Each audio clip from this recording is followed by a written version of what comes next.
அமமுகவுக்கு வந்திருக்கலாமே, ஏன் அவர் தாவேக்காவுக்கு போனார் அப்படிங்கிறது தான் இது. ஏன்னா நீங்கள் 3 பேரும் அதாவது என்னை அவர் சந்தித்ததெல்லாம் நட்பு ரீதியாக தான். தாவேக்காவில் சேருவதை பற்றியோ எம்எல்ஏ பதவி ராஜினாமா செய்வதை பற்றியோ கூட சொல்லவில்லை.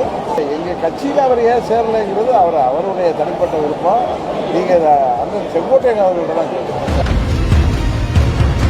செங்கோட்டையன் போனதுனால ஓபிஎஸ் டிடிவி உள்ளிட்டோரையும் அவர் தாவேக்காவுக்கு கூட்டிட்டு வர்றதுக்கான வாய்ப்புகள் அதிகமாக இருக்கு. என்னிடம் அங்கு அந்த தாவேக்காவுக்கு வர வேண்டும் என்றெல்லாம் அவர் அன்றைக்கெல்லாம் வந்து பேசவில்லை. வருங்காலத்தில் சந்திப்போம், அவரும் நானும் எப்படியே நண்பர்களாக சந்திப்போம்.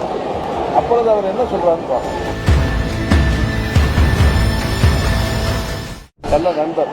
இப்பொழுது மாற்று இயக்கத்திற்கு சென்றாலும் எங்களோடு நட்புணர்வோடு பழகக்கூடியவர். அவர் ஒரு முயற்சியில் ஈடுபட்டார், அதுவே அவருக்கு ஆபத்தாக முடிந்து அவரை கட்சியிலிருந்து நீக்கியதால் இன்றைக்கு அவர் தனது பயணத்தை, அரசியல் பயணத்தை வேறொரு இயக்கத்தில் தொடங்குகிறார். அமமுகவுக்கு வந்திருக்கலாமே, ஏன் அவர் தாவேக்காவுக்கு போனார் அப்படிங்கிறது தான் இது. ஏன்னா நீங்கள் 3 பேரும் அதாவது என்னை அவர் சந்தித்ததெல்லாம் நட்பு ரீதியாக தான். இன்னும் சொல்லப்போனால் அவர் 26 சேர்ந்து முன்னாடி வந்த ஞாயிற்றுக்கிழமை 23 நினைக்கிறேன், அன்றைக்கு கூட என்னை சந்தித்தார். அப்பொழுது இதை பற்றி பேசவில்லை. அவர் திரு விஜய் அவர்களை சந்திப்பதை பற்றியோ இல்லை தாவேக்காவில் சேருவதை பற்றியோ எம்எல்ஏ பதவி ராஜினாமா செய்வதை பற்றியோ கூட சொல்லவில்லை. இப்பொழுது வேறொரு இயக்கத்தில் இருந்தாலும் எங்களோட நட்போடு பழகக்கூடியவர். அதனால் எங்கள் கட்சியில் அவர் ஏன் சேரலைங்கிறது அவருடைய தனிப்பட்ட விருப்பம்.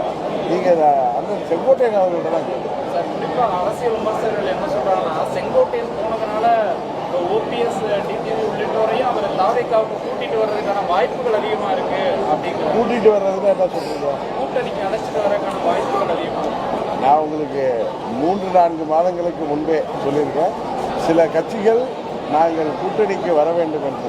குறிப்பாக நான் செப்டம்பர் 1 தேசிய ஜனநாயக கூட்டணியை விட்டு வெளியேறிய பிறகு என்னிடம் சில கட்சிகள் அவர்களது கூட்டணிக்கு அம்மா மக்கள் முன்னேற்ற கழகம் வர வேண்டும் என்று என்னோடு பேசிக் கொண்டிருக்கிறார்கள் என்று சொன்னேன். அதெல்லாம் ஒரு முடிவுக்கு வந்த பிறகு நான் உங்கள்கிட்ட சொல்வது தான் மரியாதையாக இருக்குன்னு சொல்லிட்டு இருக்கேன். நீங்கள் செப்டம்பரில் கேட்டப்பே தெரியும். அதனால் அண்ணன் அவர்கள் வந்து என்ன மனநிலையில் இருக்காருன்னு எனக்கு தெரியல.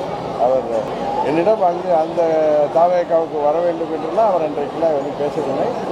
வருங்காலத்தில் சந்திப்போம், அவரும் நானும் எப்படியே நண்பர்களாக சந்திப்போம். அப்பொழுது அவர் என்ன சொல்கிறாருன்னு பார்ப்போம்.